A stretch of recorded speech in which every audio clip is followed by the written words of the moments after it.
Welcome to story time. Today story the sleeping king.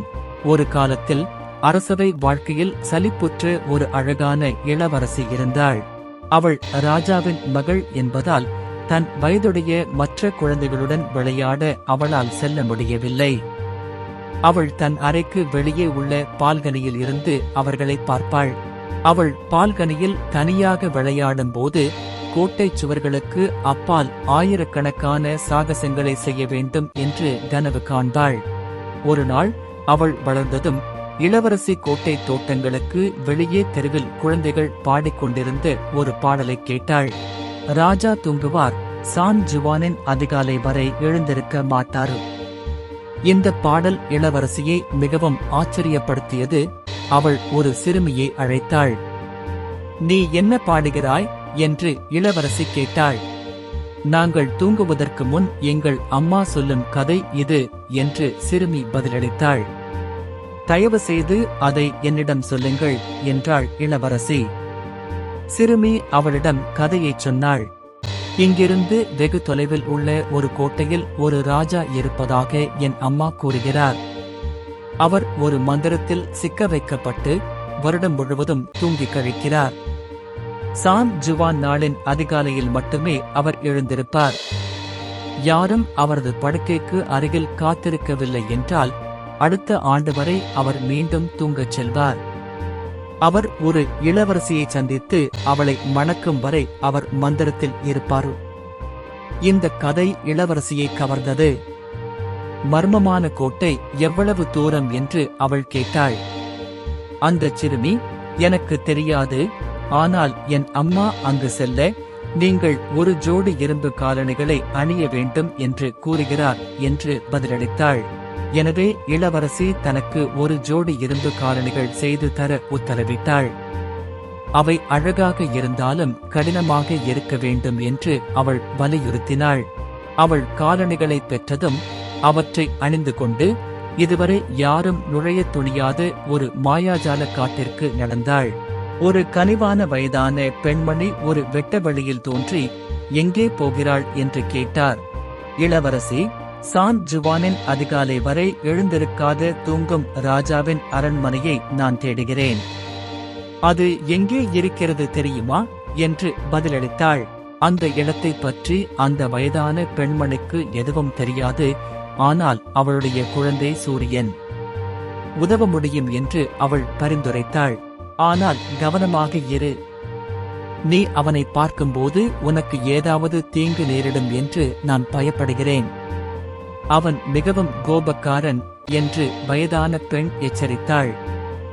எச்சரிக்கை இருந்த போதிலும் இளவரசி வயதான பெண்ணுடன் வீட்டிற்கு செல்வதில் பிடிவாதமாக இருந்தாள். அவளுடைய துணிச்சல் இருந்த போதிலும் சூரியன் வீட்டை நெருங்குவதை கேட்டதும் இளவரசி பயந்து போய் ஒரு அலமாரியில் ஒளிந்து கொண்டாள். எனக்கு ஒரு மனித வாசனை வருது, எனக்கு கொஞ்சம் வேணும் என்று சூரியன் கத்தினான். அமைதியா இரு என்றாள் அவன் அம்மா. இங்கே ஒரு ஏழை இளம்பெண் இருக்கிறாள். சான் ஜுவானின் அதிகாலை வரை விழிக்காத தூங்கும் ராஜாவுக்கு சொந்தமான கோட்டையை தேடுகிறாள். அவளுக்கு எப்படி உதவுவது என்று உனக்கு தெரிந்திருக்கும் என்று நினைத்தேன். அந்த அரண்மனையை பற்றியோ அல்லது ராஜாவை பற்றியோ யாரும் பேசுவதை நான் கேள்விப்பட்டதில்லை. என் சகோதரிகள், நட்சத்திரங்கள் இதை பற்றி அறிந்திருப்பார்கள் என்று நான் நினைக்கிறேன் என்று சூரியன் பதிலளித்தது. பயணத்தால் களைப்படைந்த இளவரசி இரவு உணவு எதுவும் சாப்பிடாமல் நேராக தூங்கச் சென்றாள். அவள் நீட்டிக்கொண்டு ஒரு மேஜையின் மேல் தூங்கினாள். மறுநாள் காலையில் அவளுடைய பசி அவளை எழுப்பியது. நட்சத்திரங்கள் ஒவ்வொன்றாக வந்து சேர இளம் இளவரசி சாப்பிட்டு ஒரு சுவையான காலை உணவை வயதான பெண்மணி தயாரித்தார். இரவு முழுவதும் வேலை செய்ததால் நட்சத்திரங்கள் மிகவும் சோர்வாக இருந்தன. இளவரசி அவர்கள் ஒவ்வொருவரிடமும் கதையை பற்றி கேட்டாள். ஆனால் அவர்களில் ஒருவர் கூட தூங்கிக் கொண்டிருந்த ராஜாவை பற்றி கேள்விப்பட்டிருக்கவில்லை. காற்றுக்கு நன்றாக தெரியும் என்று நட்சத்திரங்கள் கூறின. அவன் இப்போதும் ஒரு இடத்திலிருந்து இன்னொரு இடத்திற்கு சென்று கொண்டிருந்தான். காலை உணவுக்கு பிறகு இளவரசி மீண்டும் தன் வழியில் சென்றாள். விரைவில் அவள் மற்றொரு வயதான பெண்ணை சந்தித்தாள். அவள் காலில் அந்த விசித்திரமான இரும்பு காலணிகளுடன் எங்கே போகிறாள் என்று கேட்டாள். சான் ஜுவானின் அதிகாலை வரை விழித்திருக்காத தூங்கும் ராஜாவின் கோட்டையை நான் தேடுகிறேன் என்று இளவரசி சொன்னாள். இந்த கிழவிக்கும் கோட்டை எங்கே இருக்கிறது என்று தெரியவில்லை. ஒருவேளை என் மகன் காற்று அது எங்கே இருக்கிறது என்று நமக்கு சொல்லக்கூடும். ஆனால் நீ அவனை பார்க்கும்போது உனக்கு தீங்கு நேரிடும் என்று நான் பயப்படுகிறேன் என்று வயதான பெண் எச்சரித்தாள். எச்சரிக்கையை மீறி இளவரசி வயதான பெண்ணுடன் வீட்டிற்கு செல்ல வலியுறுத்தினாள். அவளது துணிச்சல் இருந்த போதிலும் காற்று வரும் சத்தத்தை கேட்டதும் இளவரசி ஒரு அலமாரியில் ஒளிந்து கொண்டாள். எனக்கு ஒரு மனித வாசனை வருகிறது, எனக்கு கொஞ்சம் வேண்டும் என்று காற்று கத்தியது. அமைதியா இரு என்றாள் அவன் அம்மா. இங்கே ஒரு ஏழை இளம்பெண் இருக்கிறாள். சான் ஜுவானின் அதிகாலை வரை விழிக்காத தூங்கும் ராஜாவுக்கு சொந்தமான கோட்டையை தேடுகிறாள். அவளுக்கு எப்படி உதவுவது என்று உனக்கு தெரியும் என்று நினைத்தேன். அவள் நம் வீட்டின் மறுபக்க கதவு வழியாக வெளியேறினால் அவள் அங்கு வந்து விடுவாள் என்று காற்று சொன்னது. காற்று சொன்னது போல் இளவரசி பக்கவாட்டு கதவை தாண்டி வெளியே சென்றாள்.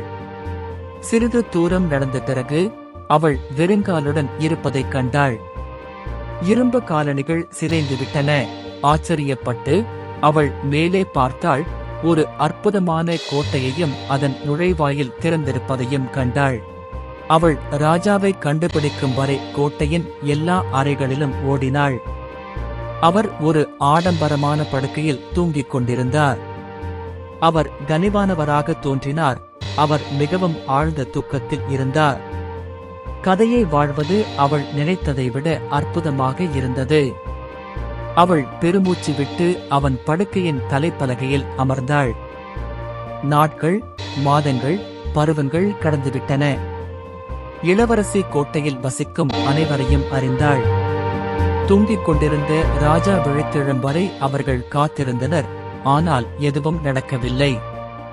இளவரசி நம்பிக்கை இழக்கத் தொடங்கியிருந்தாலும் அவள் ராஜாவின் படுக்கையருகே இருந்தாள்.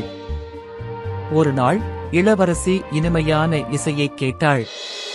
அது எந்த நாள் என்பதை அவள் மறந்துவிட்டாள். ஆனால் நகரம் சான் ஜுவான் தினத்தை கொண்டாடிக் கொண்டிருந்தது. பால்கனியில் போய் இசையை கேட்போம் என்று ஒரு வேலைக்கார பெண் சொன்னாள். தான் இல்லாத போது ராஜா எழுந்திருப்பதை விரும்பாததால் இளவரசி தயங்கினாள். இருப்பினும் பல மாதங்களுக்கு பிறகுதான் கேட்டு முதல் இசையை கேட்க அவள் முடிவு செய்தாள். இதற்கிடையில் ராஜா கண்களை திறந்தார். அவர் முதலில் பார்த்தது வேலைக்கார பெண். அவள்தான் தனது தூக்கத்தை முடித்துக் கொண்ட இளவரசி என்று அவர் நினைத்தார்.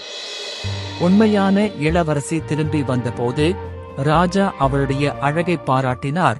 ஆனால் வேலைக்கார பெண் பொய் சொல்லி இளவரசி ராஜாவின் பணிப்பெண்களில் ஒருவர் என்று கூறினார். அவர்களின் கவனிப்புக்கு நன்றி தெரிவித்த மன்னர் இரு பெண்களுக்கும் ஒரு பரிசை வழங்குவதாக உறுதியளித்தார். இளவரசி ஒரு கல்லையும் ஒரு கசப்பு கிளையையும் கேட்டார். இந்த விசித்திரமான வேண்டுகோள் ராஜாவை ஆச்சரியப்படுத்தியது. எனவே அவர் இளவரசியை பின்தொடர்ந்து அவள் அறைக்கு திரும்பி அந்த பொருட்களை அவள் என்ன செய்தாள் என்பதை பார்த்தார். அவன் அமைதியாக அவளை வாசல் வழியாக பார்த்து கொண்டிருந்தான். இளவரசி ராஜா தன்னை மறந்துவிடாமல் பார்த்து கொள்ளும்படி பாறையிடம் கேட்டாள். பின்னர் அவள் கசப்பு கஞ்சியை பிடித்துக் கொண்டு ஜன்னல் வழியாக கீழே இறங்கத் நிறுத்து. அவன் அழுதான். நீங்கதான் என் படுக்கையில இவ்வளவு நேரம் காத்திருந்து மந்திரத்தை தூக்கினதுன்னு எனக்கு தெரியும். அவர்கள் மீண்டும் ஒருவரை ஒருவர் பார்த்தபோது அவர்கள் காதலில் விழுந்தனர். இருவரும் திருமணம் செய்து கொண்டு மகிழ்ச்சியாக வாழ்ந்தனர். Thanks for watching more story. Subscribe my channel.